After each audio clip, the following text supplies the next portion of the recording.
my YouTube channel. So I'm gonna first address the elephant in the room. I changed my background because for once I'm actually filming in the morning, so the lighting would be bad if I was doing it facing the sun. So anyways, we're not here to listen to me yap about that. Today's lesson is going to be about circular motion, and it's going to be a little bit hard. So we have Dumpling here. She's one of my children to give you emotional support. Okay? So circular motion is when an object is moving in a circular motion. I know it's so complicated. It is actually a bit complicated, but that's basically what circular motion means. Now, let me give you an example. For example, I have a ball on a string, and then if I make the ball go in a circular motion, that is going to be circular motion. So a few things we want to know about this is that, first of all, when I'm swinging the ball, the object's velocity is going to be tangent to the circle, okay? It's going to be tangent, which means it makes a right angle from the radius, from a radius, okay? And then, since every time the object moves a little, its velocity is going to change because it is a tangent. Now that means since there's change in velocity, there's going to be an acceleration, even if the magnitude of the velocity is the same, the direction is changing. So there is going to be an acceleration. So the formula for acceleration is going to be a bit different from other motions. So it's going to be the velocity squared divided by r, r being the radius. Okay? And this, for the ball, there's going to be a centripetal force, which is the force of it. In my example here, it's going to be the tension force here, holding the object to stay in this circle instead of just flying outwards. And that is going to be a force towards the center. Okay? So how do we find this force? We just add an m, because F equals to ma. We just add an m to the acceleration. Okay? So a couple more things you should know about circular motion. So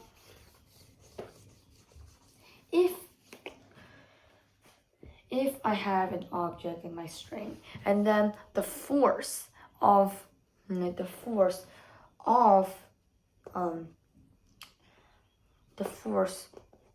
the center for this object is larger than mv squared over r, then this object, instead of doing a circular motion, that is what it would do if the force is equal to this. But since the force is larger than mv squared over r, it's going to slowly spiral inwards. And then it's going to do the opposite if the force is smaller than this. So to clarify, if it's larger, the object is going to spiral inwards. If it's larger, the object will spiral outwards. Okay? Very cool.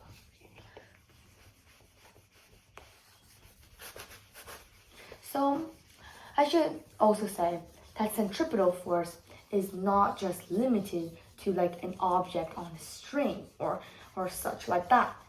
It can also be on other objects just moving in a circle. For example, if I have a circle and no string, but I have a little car here and just moving in circles and circles and circles, that's also in a circular motion, and we can use this formula.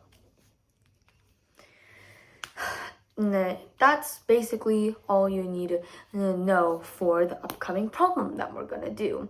And the problem we're gonna do is a bit hard because it's gonna use a lot of like trigonometry and like cosine, sine stuff, mostly cosine. So just to quickly review, for a right triangle, let's call this A, B, C, C, A, B. The capital letters are the angles, okay? So to remember, sine A is equal to sine A is equal to A over C. Cosine A is equal to B over C. Okay? Tangent A is equal to A over B. Okay? Just to quickly recap about that. Okay? So let's begin with the journey of the torturing of the brain. The brain.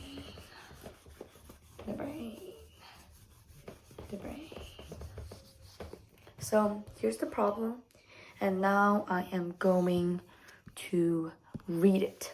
Okay?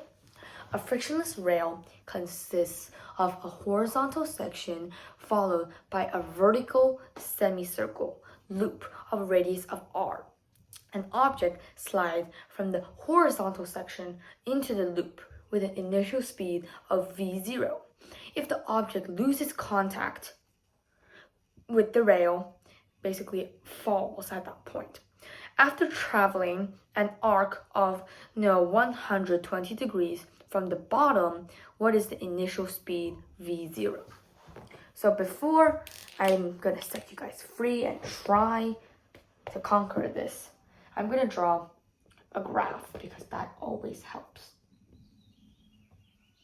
So basically we have a horizontal track, and then we have a circle, a semicircle, and then we have like this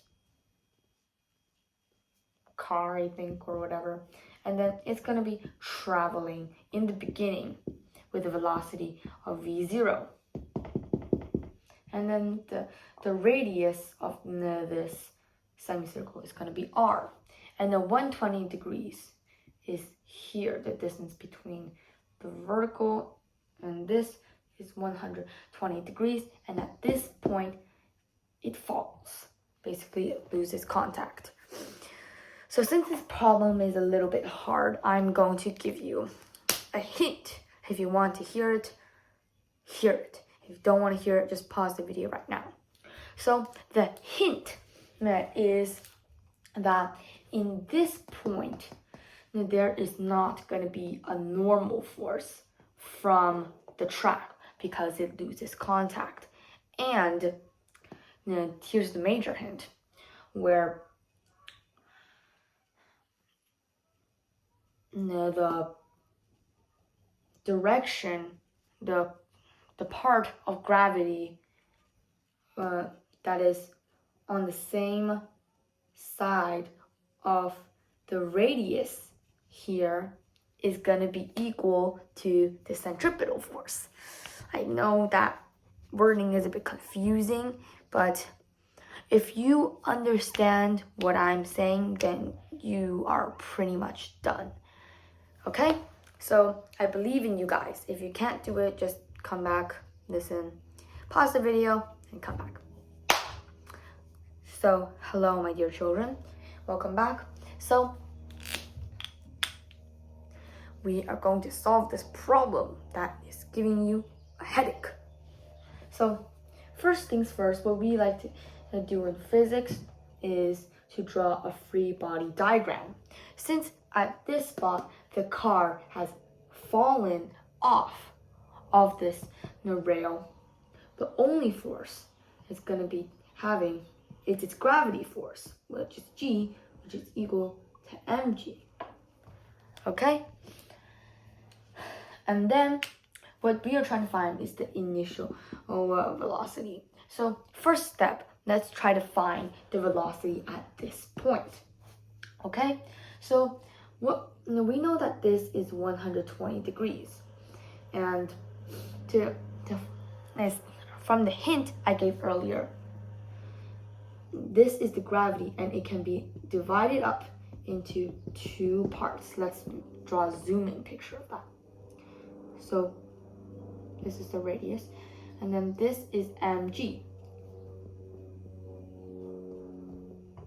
So this can be divided into two parts. One is the tangential direction, and then the other is the direction which is in the same direction of this radius, okay? So since this part is 120 degrees, the rest of the semicircle will be 60 degrees.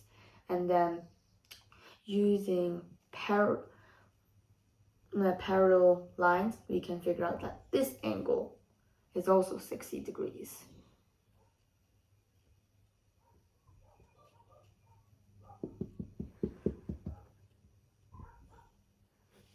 Okay? Or you can also say,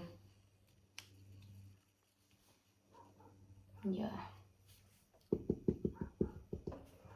So now let's try to find this part of the gravity. I know it's a bit confusing. So we are going to use our properties of cosine.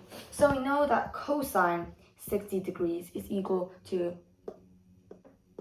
this side, let's just call it GR because it's gravity on the same side of the radius, is equal to GR divided by the hypotenuse, which is mg. So we know that GR is equal to mg multiplied by cosine 60. Great. And then from the hint I gave earlier, this is also equal to the centripetal force, which is equal to mv squared over r. So, and also this is just a fact that you can memorize, is that cosine 60 is equal to half. So we get half mg is equal to mv squared over r. So that, we're first of all trying to find this v, and this v is the velocity at this point. So we can cancel out the m, and then we move r to the other side, move square to the other side, so we get square root half r g, and that is the velocity at this point. Woohoo! We have found the velocity at this point. But that's not what we're really trying to find in this problem. We're trying to find the velocity when it starts going in the semicircle. So first I'll just write down the value here. And now let's use another property that we learned in a previous video, which is the conservation of energy, because we know the energy at this point is going to be equal to energy at this point. So with that, we can find the velocity over here. So the energy over here is going to be equal to the kinetic energy plus the gravitational potential energy. And the kinetic energy, as we talked about in my energy video, is going to be equal to mv squared over 2. And then the gravitational potential energy is equal to mgh. But what is h? In this case, it is going to be the distance from this point to the bottom. But how do we find that? We don't know what it is. So the first step we're going to try to do is to find the distance between the point here and the center vertically, because we know the bottom is just the radius. So as long as we can find that and add it to the radius, we can find the actual height. So let's just call this height h1. And we know, as we talked about earlier, this is going to be equal to 60 degrees. And we know that this is r, and we're trying to find h1. So we know that cosine 60 degrees is equal to h1 over r. And then, so we can derive from this that h1 is equal to cosine 60 multiplied by r. But this is not the actual height, it's just a portion of it. So that h we're trying to find in this part is going to be actually h1, which is r cosine 60, plus r. And this entire thing is equal to mv0 squared over 2. Okay? So all we have to do right now is to simplify. So we can simplify this equation into mv squared over 2 plus mg. Since we know that cosine 60 is equal to half, we get 3 over 2 r is equal to mv0 squared over r over 2. So since we see the common factor of half, we can we can simplify this equation into v squared plus g3r is equal to v0 squared.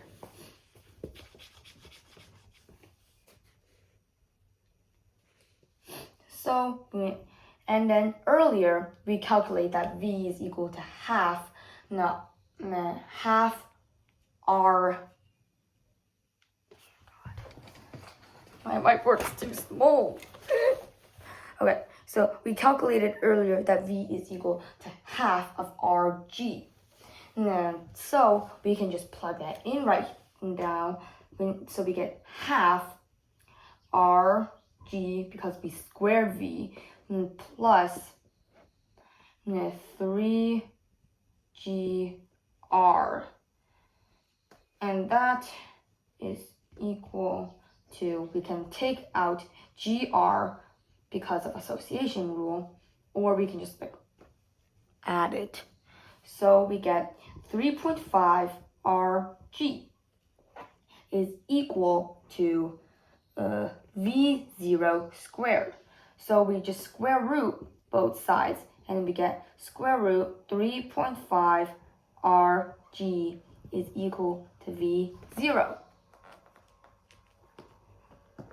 And now we have found v0. I know this is all a bit complicated and I might have not explained it very well, but let me make a summary so you guys understand it a bit more. So first of all, the first step is to do a free body diagram. We realize that the gravity is the only force acting on it right now because it has started to fall, and that is equal to mg. And from the hint I gave earlier, we know that mg in the direction of the radius is going to be equal to the centripetal force. So we use cosine to find the gravity force on the direction of the radius. And then with that value known, we find, using the equation mv squared over r, we find v, which is the velocity at this point. And then we do energy conservation by doing mv squared over 2 plus mgh, which h is the portion where we did cosine with the radius. So we found the height in this part and added to the radius. So that is the height. And so height is equal to that. And then that is equal to, since the height here is 0, is equal to mv0 squared over 2. And then we do some algebra. And then we find that v0 is equal to 3.5 rg. I know this video is a bit confusing and the content is a bit much. But I think I explained it to the best of my ability. But if you guys still have questions, feel free to leave it down in the comments. So thank you guys. Have a great day. Hope you didn't cry.